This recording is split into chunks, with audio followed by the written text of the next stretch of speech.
এই মুহূর্তে নিট নিয়ে সাংবাদিক সম্মেলনে রাহুল গান্ধী সরাসরি চলে যাব সেখানে। राहुल जी, चूंकि ये मामला नेशनल लेवल पे भी एग्जाम्स में हो रहा है, स्टेट लेवल्स में भी एग्जाम्स में कई जगह इस तरह के पेपर लीक की घटनाएं होती है और करोड़ों छात्रों का जीवन अधर में लटक जाता है। आपको लगता है कि एक सख्त कानून बनाने की जरूरत है संसद में कि इससे निपटने के लिए? कैसे होगा, क्योंकि छात्रों का जीवन नहीं, बर्बाद हो जाता है। सख्त कानून आफ्टर द फैक्ट है, वो होना चाहिए। मगर अगर आप मेरिट के बेसिस पर लोगों को नहीं जॉब देंगे, अगर आप आइडियोलॉजिकल लोगों को वाइस चांसलर बनाएंगे, इनकेपेबल लोगों को वाइस चांसलर बनाएंगे, एग्जाम्स के जो स्ट्रक्चर्स हैं, एग्जाम लेने के स्ट्रक्चर्स हैं, उनमें आप आइडियोलॉजिकल लोगों को डालेंगे तो यह काम होगा। ये इसका सबसे बड़ा कारण BJP and its parent organisation ने जो कैप्चर किया है यह है। और अगर आप कल्प्रिट ढूंढना चाहते हैं तो मैं आपको बताता हूं, जिन लोगों ने हिंदुस्तान के इंस्टीट्यूशंस को डिस्ट्रॉय किया है, जो पहले ऑब्जेक्टिव हुआ करते थे, इंपार्शियल हुआ करते थे, वो आज इंपार्शियल नहीं है, ऑब्जेक्टिव नहीं है, आइडियोलॉजिकल बना दिए गए हैं और मीडियोकर लोगों को इन इंस्टीट्यूशंस में बैठा दिया गया है। इसका मेन कारण यह है, और इसका आप एपिसेंटर देखिए, पूरा देश जानता है, युवाओं आप सब जानते हो कि इसका पहले एपिसेंटर मध्य प्रदेश हुआ करता था, वहां पे 40-50 लोगों की हत्या हुई थी, यह तब शुरू हुआ था। आप जानते हो कि गुजरात में, उत्तर प्रदेश में और मध्य प्रदेश में इन चीजों का एपिसेंटर है।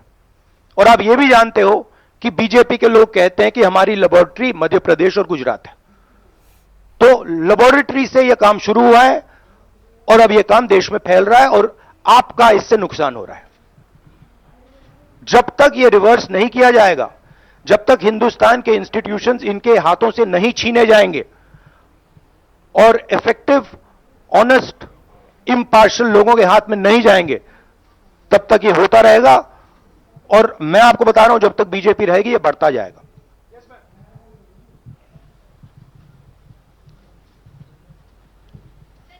सर, एनटीए के अंदर सारे एग्जाम्स आने लग गए हैं, नीट भी, नेट भी, और इवन कॉलेज एडमिशन्स भी उसी पे हो रहे हैं। तो आपको लग रहा है ट्रांसपेरेंसी कहीं ना कहीं वहीं खत्म हो जा रही है, क्योंकि वो एक एजेंसी जो है वही सारा कंडक्ट करा रही है। तो आपने पार्लियामेंट में इस मुद्दे को उठाने को सोचा है कि एनटीए को कहीं खत्म करने की जरूरत है या बदलाव करने की जरूरत है? नहीं, देखिए, अगर हिंदुस्तान में बहुत सारे ऑनेस्ट लोग हैं, बहुत सारे ऑब्जेक्टिव लोग हैं, अगर ऑब्जेक्टिव लोगों को, ऑनेस्ट लोगों को आप ये काम दोगे, पेपर लीक नहीं होगा। अगर आप मीडियोकर लोगों को राजनीतिक बेसिस पे, आइडियोलॉजिकल बेसिस पे चुन के करोगे तो ये काम होगा। और ये मैं कह रहा हूं, दोहराता जा रहा हूं कि हर हिंदुस्तान की हर संस्था को कैप्चर कर रखा है, लीगल सिस्टम को, ब्यूरोक्रेसी को, इंटेलिजेंस एजेंसीज को, इन्वेस्टिगेटिव एजेंसीज को, एजुकेशन सिस्टम को।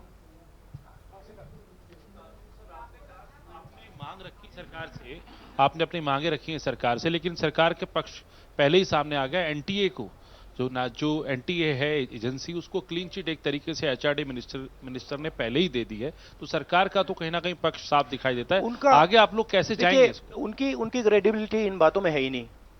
वो क्लीन चिट दें उसका कोई मतलब ही नहीं है, उनकी जीरो क्रेडिबिलिटी है। सब लोग जानते हैं कि एपिसेंटर मध्य प्रदेश, गुजरात एंड उत्तर प्रदेश। सबसे ज्यादा मेरी यात्राओं में सबसे ज्यादा पेपर लीक की बात यहीं आई थी, उत्तर प्रदेश में आई थी, मध्य प्रदेश में आई थी।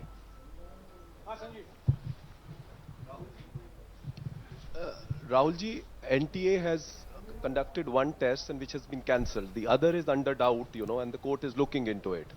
Would you say that the agency like NTA is incapable of conducting such examinations, because two main examinations, and I want it to be disbanded or something? No, I would say that if you let people who know how to run these things and you promote people based on merit, there are multiple ways in which you can do exams successfully.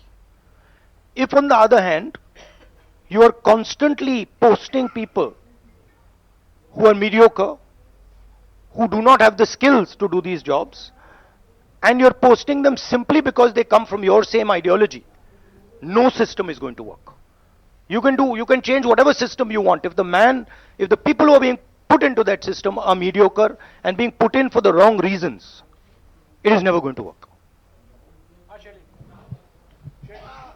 Sir, Last question. Sir, NEET, specifically on NEET examination, there is of course an investigation that is going on, but the scheduled counseling session is not been delayed. It is going to happen as per schedule. So do you think that this is a mere eyewash when it comes to the investigation, saying that investigation bhi ho rahi hai, but then they are not delaying the Look, session? they can eyewash whatever they want, but they are going to get such pressure from the opposition that they're going to think twice about whatever they're doing.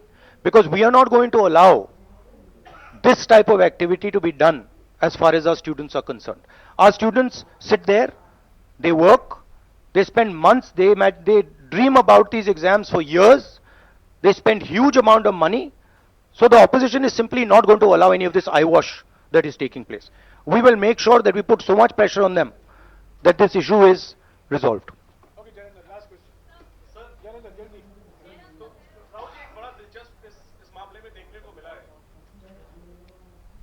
तो इसी विषय पर इस मामले में एक अजीब स्थिति है कि जो आरोपी हैं पटना में वो स्वीकार कर रहे हैं कि उनको पेपर पहले मिल गया था, यानी सीधे सीधे पेपर लीक का केस है और सरकार की तरफ से पहले तो क्लीन चिट दे दी गई, पेपर लीक से इनकार कर दिया गया और अब बिल्कुल रेडियो साइलेंस है। नेट कैंसिल हो गया, नीट पर अभी भी स्थिति साफ नहीं है। तो ये जो स्थिति है, आरोपी कह रहे हैं पेपर लीक हुआ, मंत्री कह रहे हैं नहीं हुआ, इस पर आप क्या सोचते हैं? और नो कॉन्फिडेंस मोशन पार्लियामेंट में आप लोग लाने की कोशिश करेंगे? Silence is because Prime Minister is crippled. Right now, Prime Minister's main agenda is the Speaker. So he's not bothered about NEET, he's not bothered about all these things. He's bothered about कि भैया मेरी सरकार निकल जाए यहाँ से और मेरा speaker बन जाए.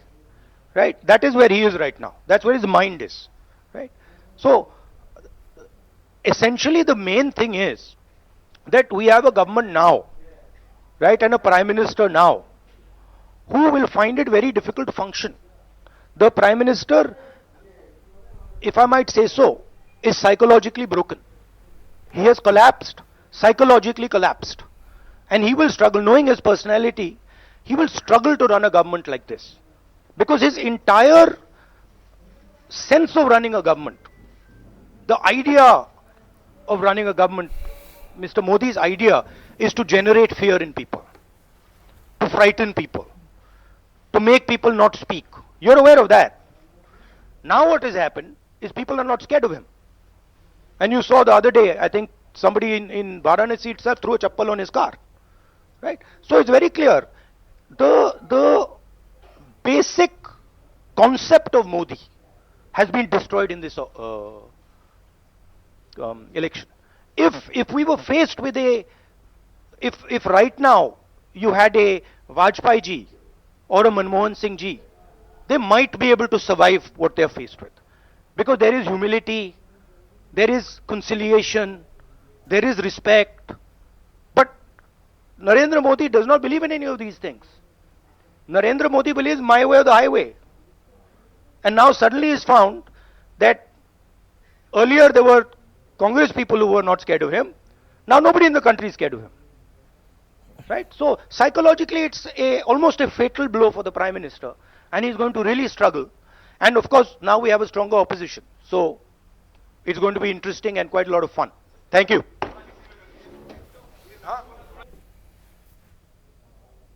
Psychological बहुत टेंशन होगा, बहुत प्रॉब्लम होगी. क्योंकि उनका जो काम करने का तरीका है, वो लोगों को डराने का है, धमकाने का है. अब वो डर चला गया. आपने देखा, पता नहीं देखा या नहीं, वाराणसी में वो चप्पल मार दी किसी ने. अब आप इमेजिन कीजिए चुनाव से पहले अगर कोई मारना भी चाहता था डरता, तो वो जो डर था वो गायब हो गया, खत्म हो गया. और इंटरनल भी प्रॉब्लम्स हैं, इनकी पार्टी में प्रॉब्लम्स हैं, इनके पेरेंट ऑर्गेनाइजेशन में इश्यूज हैं. तो मेरा कहना है कि जो नरेंद्र मोदी का जो कॉन्सेप्ट था उसको ऑपोजिशन ने डिमोलिश कर दिया, खत्म कर दिया है. उसको आप 56 इंच की छाती कहें, उसको आप डर कहें, उसको आप मतलब जो बिग नरेंद्र मोदी जी की जो इमेज थी उसको फाड़ दिया हमने. अब अगर वाजपेयी जैसे लीडर होते जो जिनमें ह्यूमिलिटी थी, मनमोहन सिंह जी जैसे, जिनमें ह्यूमिलिटी थी, लोगों की रिस्पेक्ट करते थे, बात सुनते थे, ऐसी सिचुएशन वो काम निकाल सकते थे। मगर ये नरेंद्र मोदी जी की स्टाइल ही नहीं है। नरेंद्र मोदी जी मतलब किसी की सुन नहीं सकते, बिना फोर्स काम नहीं कर सकते। तो ये अब मामला है। और दूसरी बात, बहुत मजबूत ऑपोजिशन है, तो काफी मतलब इंटरेस्टिंग समय है। Thank you. Thank you.